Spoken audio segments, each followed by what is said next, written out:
chơi vơi, mong ra khơi cùng mong ra khơi vơi. Ôi chân một xu nè ha.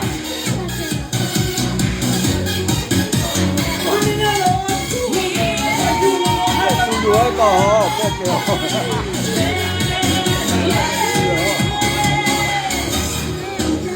Nào anh em ta ơi mau tận buồn giờ khơi, khi ta lướt lướt lướt qua màn sóng gió. Nào có gì lo Đức Kitô đang cùng ta lướt qua qua ngàn sóng gió.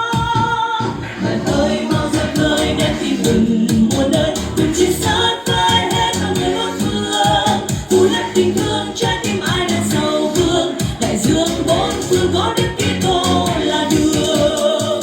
Nào anh em ơi mau ra khơi cùng Đức Kitô, làm cho muôn dân luôn kể yêu một Thiên Chúa. Cùng nhau ra khơi mang yêu thương người khắp muôn nơi, và luôn hăng say ta những tay xây dựng đất trời. Nào anh em ta ơi mau từng buồn ra khơi, khi ta lướt lướt lướt qua màn sóng gió. Nào có gì lo Đức Kitô đang cùng ta lướt qua qua ngàn sóng gió.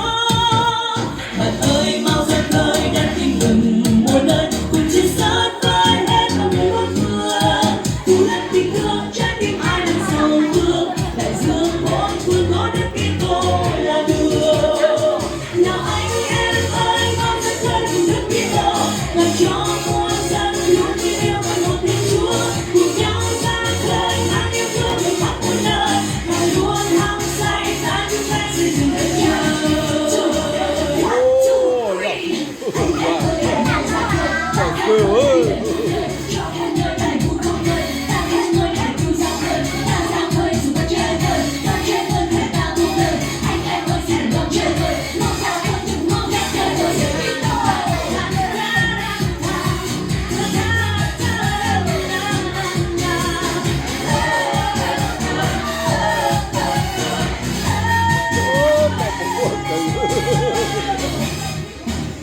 Now I